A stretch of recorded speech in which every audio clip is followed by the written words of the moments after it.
Sebelum masuk di alur cerita kali ini, sobat bisa menonton filmnya terlebih dahulu, agar mudah memahami alur ceritanya. Tanpa berlama-lama, lanjut ke alur ceritanya. Api yang ganas tampaknya memenuhi wilayah Merah Tua itu, karena panas yang membakar terus-menerus dipancarkan. Hal ini membuat wilayah itu tampak seperti tungku api, dan suhunya yang tinggi tak tertahankan. Lindong duduk di udara. Tidak ada pertahanan di sekelilingnya. Kuali langit terbakar ini telah menyatu sepenuhnya dengannya. Suhu di dalamnya mungkin bisa berakibat fatal bagi yang lain, tetapi tidak membahayakan Lindong. Pada saat ini, kedua mata Lindong terpejam. Pikirannya tenggelam ke dalam kuali langit terbakar, dan mengendalikan formasi. Meskipun ia tidak dapat campur tangan dalam proses penyempurnaan, ia perlu mempertahankan formasi ini. Jika tidak, jika formasi itu terganggu, penyempurnaan akan gagal. Pada saat itu, 8 batu esensi api gunung berapi akan terbuang sia-sia. Kuali api setinggi 8.000 kaki digantung di dalam susunan api raksasa yang menutupi seluruh tempat itu. Naga api berenang di permukaan kuali api itu. Kadang-kadang, naga-naga itu akan membuka mulut mereka saat bola-bola api merah tua dimuntahkan ke dalam kuali. Di tengah-tengah masing-masing dari 8 kuali itu terdapat 8 gugusan cahaya. Cahaya ini sangat terang, tampak seperti matahari kecil. Saat mereka memancarkan cahaya, riak-riak menakutkan menyebar dengan tenang dari mereka. Rasanya seolah-olah 8 gunung berapi yang liar dan ganas tersembunyi di dalam gugusan cahaya ini. Selain itu, samar-samar tampak ada 8 gerbang yang diam-diam terbentuk jauh di dalam gugusan cahaya itu. Lindong perlahan membuka matanya yang tertutup rapat. Matanya menunjukkan ekspresi gembira saat dia melirik gugusan cahaya liar dan ganas di dalam kuali, dan senyum tipis muncul di wajahnya. Semuanya berjalan sesuai rencana. Yang perlu dia lakukan hanyalah menunggu saat ketika semuanya selesai secara alami. Setelah gerbang langit terbakar berhasil disempurnakan, dia akan mampu sepenuhnya melepaskan kekuatan kuali langit terbakar ini. Lindong telah mengantisipasi kedatangan hari ini untuk waktu yang sangat lama. Periode waktu berikutnya adalah semacam penantian yang tenang.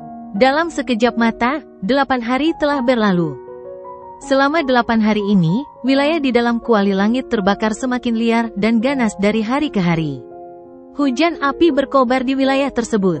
Pada akhirnya, hujan api berubah menjadi badai api yang menyapu seluruh wilayah di dalam kuali langit terbakar. Kegiatan ini membuat Lindong sedikit gembira. Untungnya, penyempurnaan itu dapat diselesaikan di dalam Burning Sky Cauldron.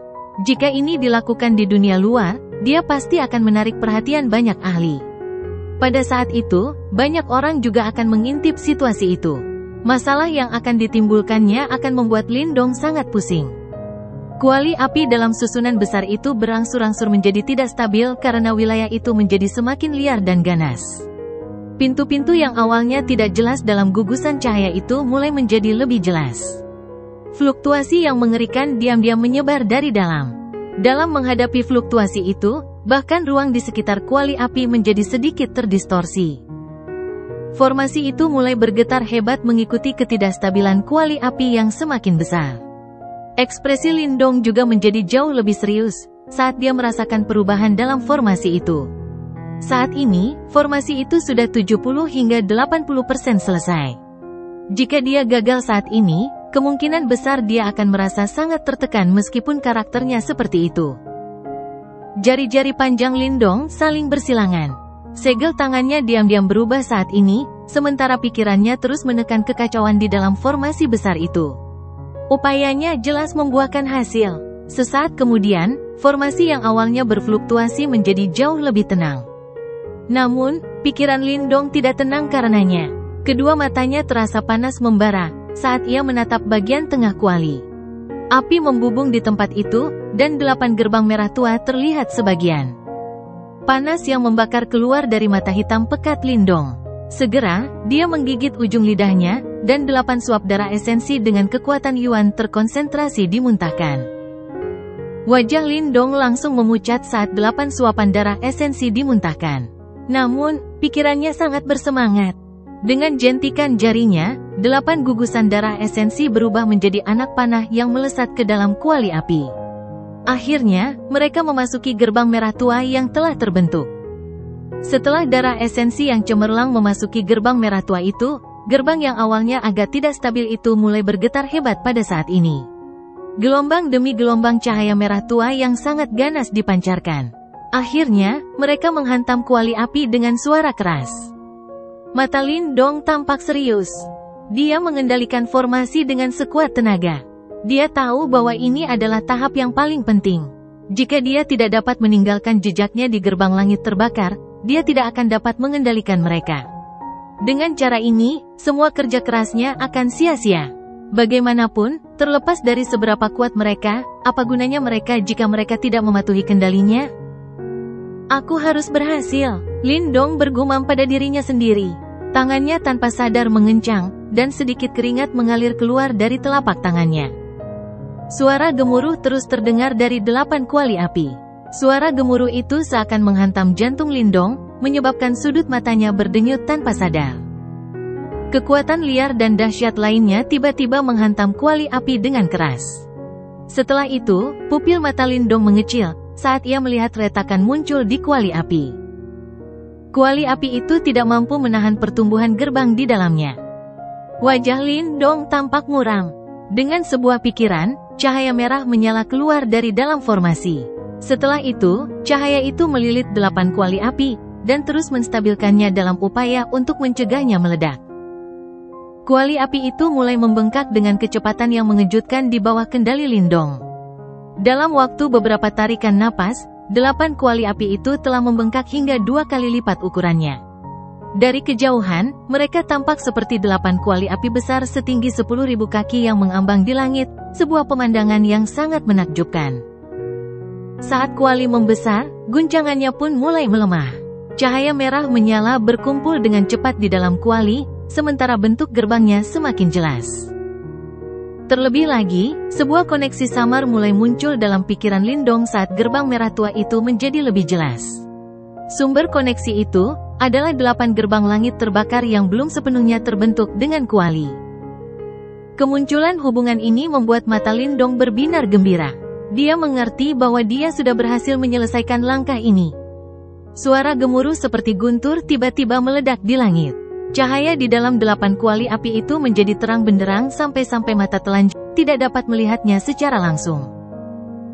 Lindong menyipitkan matanya sedikit saat cahaya hijau berkumpul di dalamnya. Dia dapat melihat dengan jelas bahwa 8 gerbang merah tua di dalam cahaya menyilaukan dari kuali sudah berangsur-angsur stabil. 8 sinar cahaya yang menyilaukan tiba-tiba melesat keluar dari dalam kuali api pada saat ini, saat simbol-simbol cahaya muncul di atasnya satu persatu. Akhirnya, mereka mengeluarkan beberapa ledakan keras, dan 8 kuali itu benar-benar meledak pada saat yang bersamaan. Api yang mengerikan menyapu langit. Tak lama kemudian, sinar merah menyala sepanjang 8.000 kaki melesat keluar dari api yang seolah-olah menutupi langit. Akhirnya, sinar-sinar itu diam-diam melayang di depan mata Lindong yang agak bersemangat. Mata Lindong dipenuhi kegembiraan saat dia menatap langit. Gerbang merah besar setinggi 8.000 kaki berdiri dengan tenang di 8 arah. Api merah menyala mengalir di dalam gerbang ini, tampak seperti naga api yang berkelok-kelok. 8 gerbang merah tua berdiri di cakrawala, ketika fluktuasi tak kasat mata perlahan menyapu, ketika energi yang awalnya liar dan ganas di dalam kuali langit terbakar mulai mereda. Mulutnya terbuka saat dia melihat 8 gerbang merah tua, dan tawa tanpa sadar keluar dari mulutnya. Dia menyadari bahwa kuali langit terbakar dengan gerbang langit terbakar dianggap lengkap. Mulai saat ini dan seterusnya, dia akan benar-benar dapat melepaskan kekuatan kuali langit terbakar. Dengan mengandalkan gerbang langit terbakar 8 tingkat di dalam kuali langit terbakar ini, Lindong memiliki keyakinan untuk melawan siapapun, selama mereka bukan para ahli yang benar-benar telah melangkah ke tahap kematian mendalam. Lindong mengamati 8 gerbang langit terbakar. Butuh waktu lama sebelum akhirnya dia melambaikan lengan bajunya. Langit berguncang, dan 8 gerbang merah tua itu perlahan-lahan tersembunyi. Lain kali dia bertemu musuh, yang dia butuhkan hanyalah sebuah pikiran, dan 8 gerbang langit terbakar ini akan mampu melepaskan kekuatan yang menakutkan untuk membunuh musuhnya. Lindong menyeringai saat melihat 8 gerbang langit terbakar yang tersembunyi. dia akhirnya mendapatkan hadiah yang diinginkannya setelah berusaha keras. Ketika Lindong keluar dari kuali langit terbakar, hal pertama yang ia perhatikan adalah Mulingsan yang tertidur dengan tenang di atas penutup peti mati hidup dan mati seperti anak kucing kecil. Karena tidak dapat menahannya, ia tertawa getir. Gadis kecil ini tidur terlalu lama. Mungkinkah ia telah tidur selama ini ketika ia terkurung di dalam kuali? Lindong berdiri di depan penutup peti mati hidup yang mengambang, sambil menatap wajah boneka porselen Mulingsan. Pada saat ini, sehelai air liur menggantung di sudut mulutnya, bukti mimpi indah yang dialaminya. Gadis ini, sambil tersenyum tipis, Lindong menggelengkan kepalanya sambil membelai kepala kecil Mulingsan dengan lembut.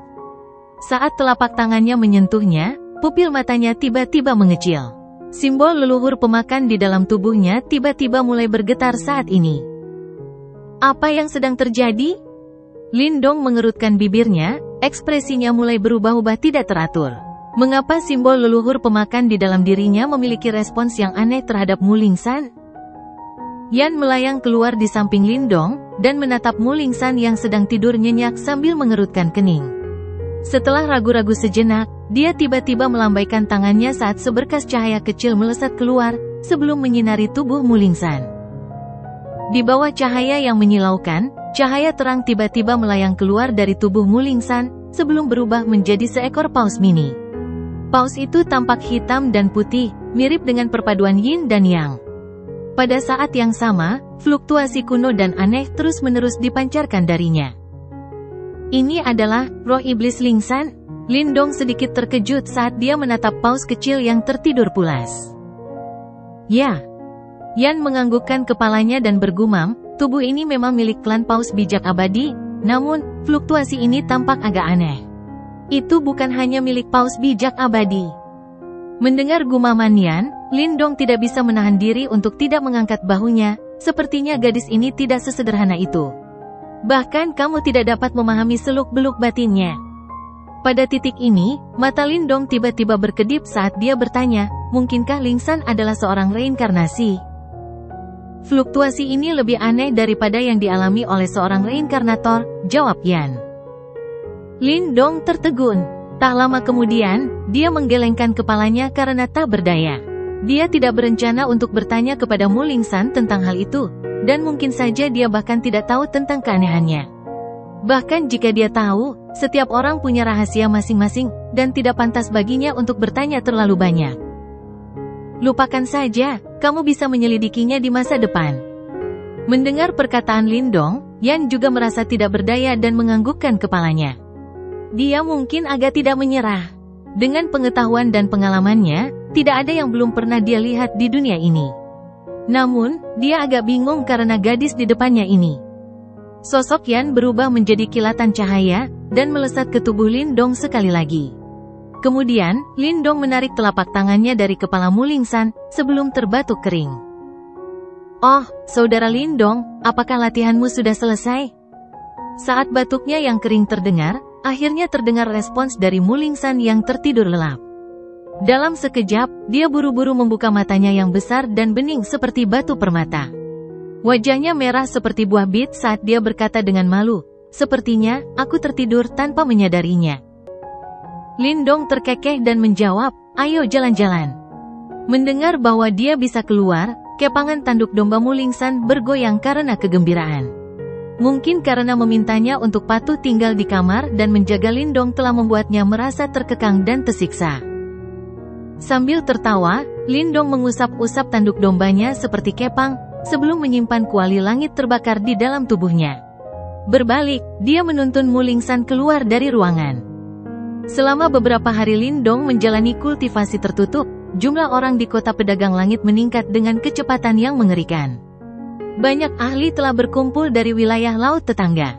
Dengan cara ini, campuran karakter di kota pedagang langit terus menjadi semakin beragam. Karena kehadiran semua jenis karakter jahat, tatanan di dalam kota menjadi jauh lebih kacau. Saat Lindong berjalan-jalan di kota pedagang langit bersama Mulingsan, dia juga memperoleh banyak informasi. Menurut apa yang didengarnya, selain Gua Angin Iblis, bahkan faksi besar lainnya dari wilayah Laut Angin Surgawi, Gua Semesta, juga telah tiba di kota pedagang langit. Lebih jauh lagi, pemimpin kelompok mereka juga dikenal sebagai ahli puncak di generasi muda wilayah Laut Angin Surgawi, Tangan Semesta Zouqian.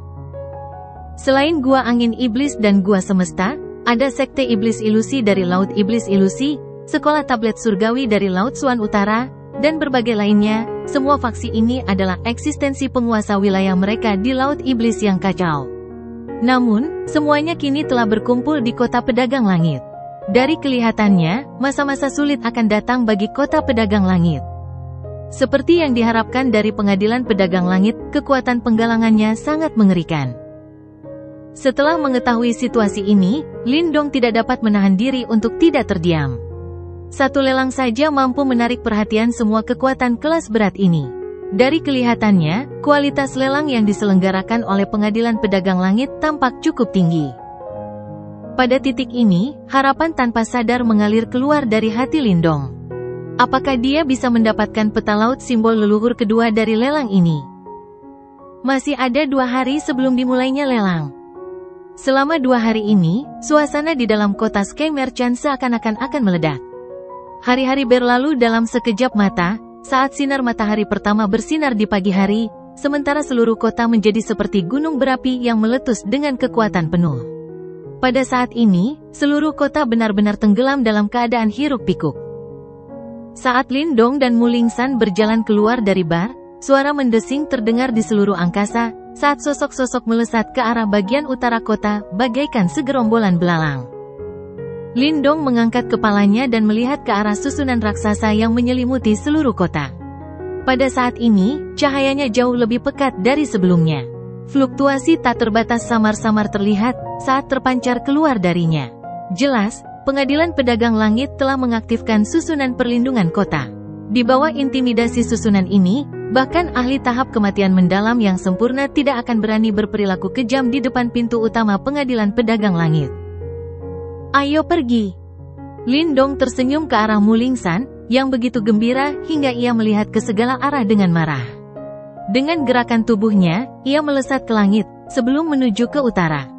Di belakangnya, ekor kecil berwarna biru dengan cepat mengikutinya. Sebuah plaza melayang di bagian utara kota Sky Merchant. Plaza itu lebarnya sekitar 100.000 kaki, sehingga cukup untuk menampung 100.000 orang. Plaza ini adalah tempat Sky Merchant Court mengadakan lelang. Layar cahaya turun di sekeliling alun-alun, dan cahaya itu berasal dari susunan perlindungan besar di langit di atas Kota Pedagang Langit.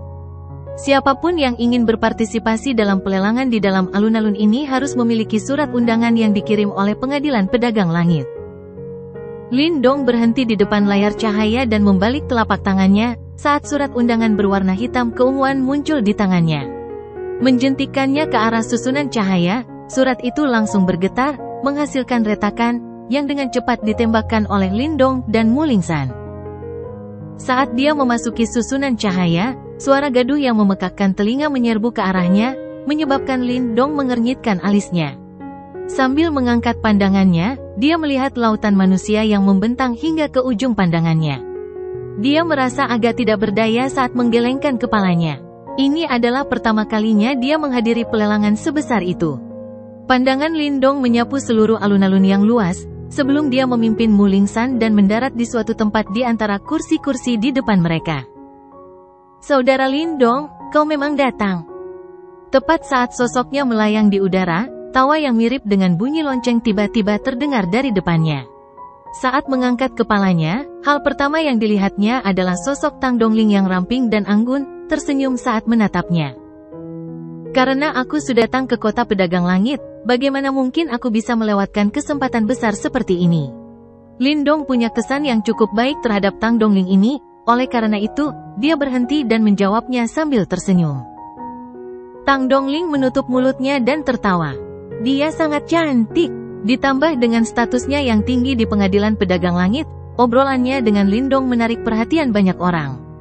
Banyak dari pandangan itu menyapu tubuh Lin Dong, mencoba mencari tahu siapa sebenarnya yang telah mendapatkan simpati dari istri Pengadilan Pedagang Langit. Lin Dong juga merasakan popularitas yang dimiliki Tang Dongling. Tatapan mata itu membuatnya merasa sedikit tidak wajar. Namun, saat dia hendak meminta izin, banyak suara mendesing tiba-tiba terdengar di belakangnya. Dia melirik mereka, sambil sedikit mengernyit. Orang-orang yang datang adalah Raja Dunia Bawah Kecil Xie Yan dari Gua Angin Iblis. Haha, Dongling, setelah setahun tidak bertemu denganmu, kau semakin cantik. Xie Yan tiba di samping mereka berdua, dan tersenyum ke arah Tang Dongling. Nada suaranya agak akrab. Nona Tang, saya permisi dulu. Karena tidak ingin berhubungan dengan Xie Yan, Lindong meliriknya sekilas, lalu mengucapkan beberapa patah kata kepada Tang Dongling saat ia bersiap pergi. Tepat saat dia berbalik, tawa pelan tiba-tiba terdengar dari Xie Yan. Menatap Lindong dengan sedikit geli di matanya, dia berkata dengan suara lembut, "Haha, jadi kamu Lindong?" Tubuh Lindong berhenti, saat kilatan tajam merayap dari kedalaman matanya. Sedetik kemudian, dia perlahan mengalihkan pandangannya ke arah Xie Yan, yang memiliki sedikit rasa geli di matanya, saat dia berbicara dengan suara datar, "Apakah ada masalah?" Jari-jari Xie Yan saling bertautan, saat dia menatap Lindong dengan penuh minat dan menjawab, "Saya menerima berita 2 hari yang lalu. Orang tua Nefarious Bone dari Gua Angin Iblis kami telah terluka parah secara tak terduga oleh Anda." Haha, saya memang sangat penasaran. Apa sebenarnya yang Anda, seseorang di tahap kehidupan mendalam awal, andalkan untuk mencapai prestasi seperti itu? Sepertinya ini tidak ada hubungannya denganmu, kan? Mata Lindong sedikit menyipit saat dia menjawab. Dari sudut pandang tertentu, lelaki tua Nefarious Bone adalah bagian dari Gua Angin Iblis kita. Karena kau telah melukainya, kau telah melukai wajah Gua Angin Iblis kita. Xie Yan menjawab sambil tersenyum.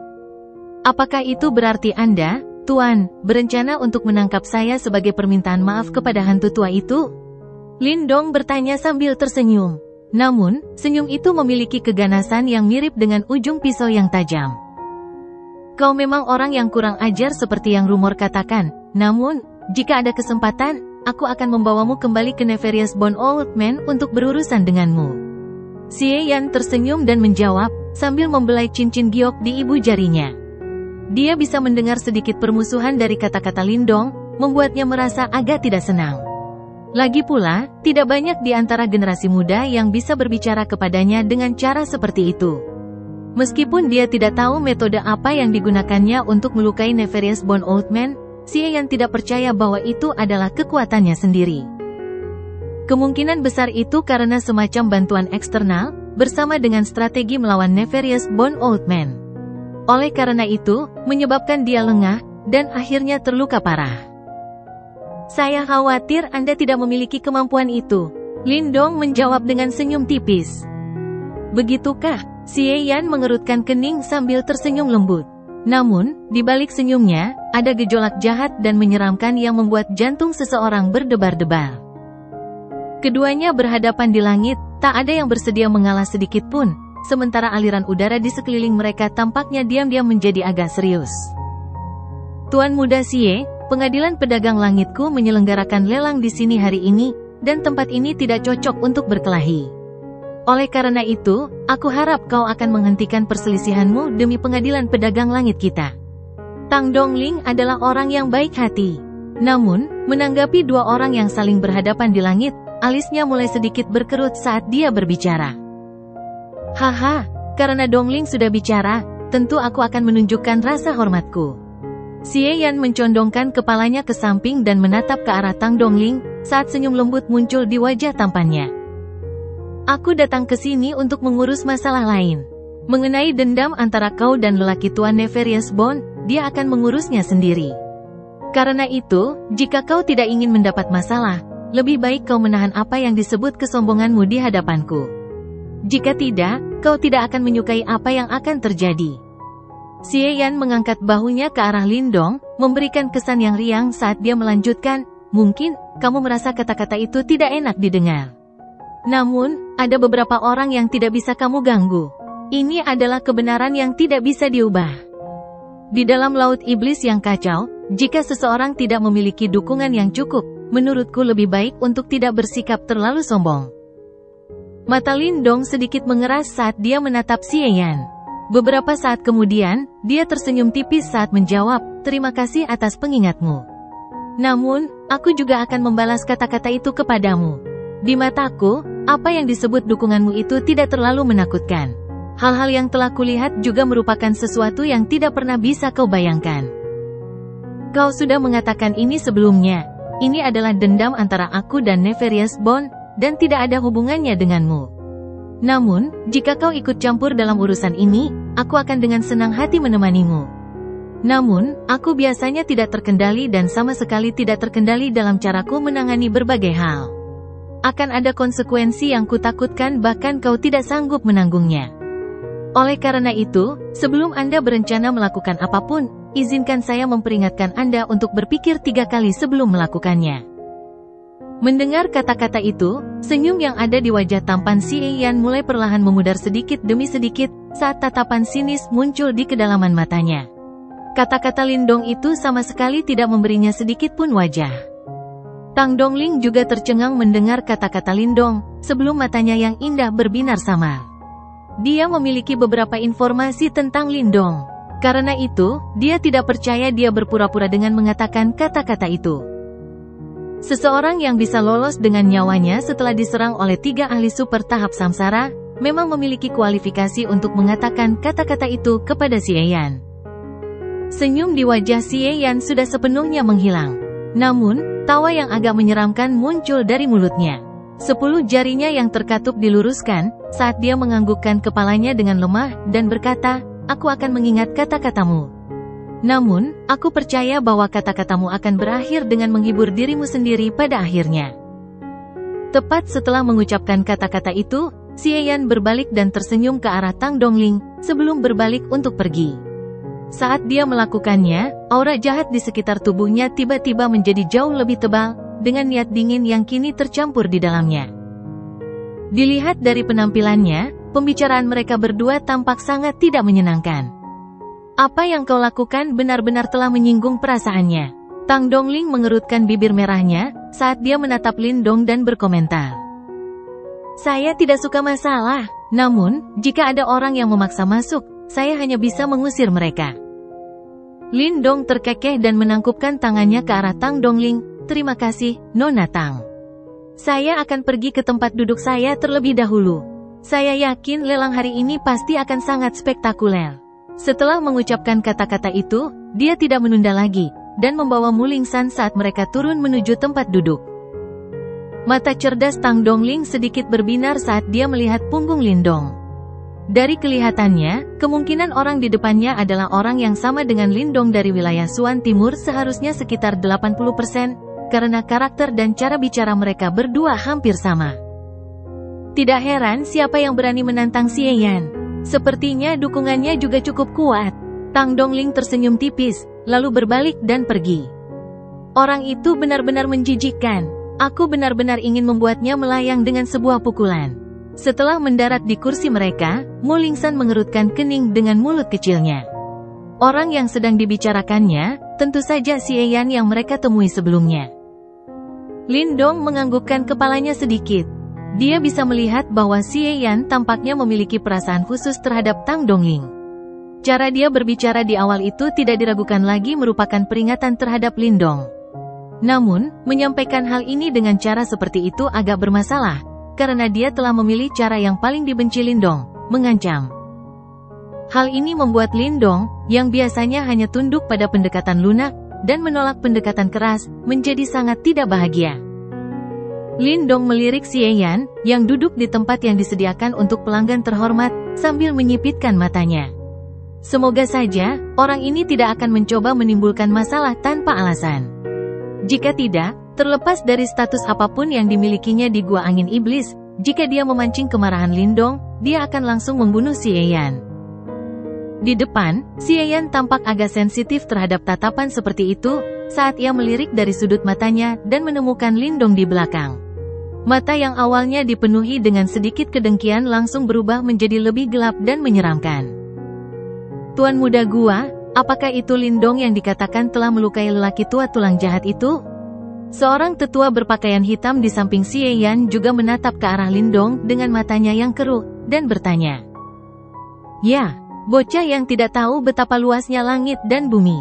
Si Ian menjawab sambil mencibir, sebelum melanjutkan, jika bukan karena tugas yang telah diberikan kepada kita di sini, aku pasti akan mematahkan keempat anggota tubuh bocah itu, dan menangkapnya untuk diserahkan kepada lelaki tua tulang jahat itu. Haha, tidak perlu bagi tuan muda gua untuk marah. Jika masalah ini berjalan lancar, setelah pelelangan selesai, orang tua ini pasti akan mengambil tindakan dan menangkapnya. Pada saat itu, tuan muda gua dapat melakukan apapun yang Anda inginkan dengannya. Tetua berpakaian hitam itu berkata dengan senyum tipis. Meskipun masalah Lindong yang melukai lelaki tua Nefarious Bond itu sangat tidak dapat dipercaya, keduanya tahu bahwa Lindong pasti telah menyiapkan suatu rencana tersembunyi, dan yang pertama telah tertangkap olehnya karena kelalaiannya. Selama hal ini diperhatikan, Lindong ini tidak akan dapat melakukan apapun. Bagaimanapun, pada akhirnya, yang terakhir hanya memiliki kekuatan tahap kehidupan mendalam awal. Kita dapatkan barang itu dulu. Xie Yan mengamati sekelilingnya, sebelum menjawab, cukup banyak petarung kelas berat yang datang. Kita bisa berasumsi bahwa mereka juga mengincar barang yang sama, dan masih belum diketahui apakah kita akan bisa mendapatkannya pada akhirnya. Tetua berpakaian hitam itu mengangguk. Setelah sedikit ragu, dia bertanya dengan suara rendah, apakah informasi itu sudah diverifikasi? Kami masih belum tahu, namun, terlepas dari apakah itu asli atau palsu, kami hanya bisa merasa tenang jika itu sampai di tangan kami. Lindong mengalihkan pandangannya dari tubuh Xie Yan. Tepat saat dia hendak menutup matanya untuk beristirahat, dia merasakan tatapan seseorang. Segera, dia memiringkan kepalanya, dan melihat seorang pria tampan di sebelah kanan depan berpakaian putih, menatapnya dengan senyum tipis di wajahnya. Pria itu bertubuh jangkung, dan tangannya sangat ramping. Selain itu, tangannya tampak berkilau seperti permata. Saat melihatnya, seseorang dapat merasakan perasaan samar bahwa tangannya mampu membalik dan menutupi alam semesta, perasaan yang sangat aneh. Lindong menatap pria berpakaian putih itu. Matanya sedikit mengeras saat dia bergumam, tangan semesta. Zhou Qian. Tempat ini benar-benar ramai. Menganggukkan kepalanya dan tersenyum ke arah pria berpakaian putih, Lindong menarik kembali tatapannya, sambil bergumam dalam hatinya.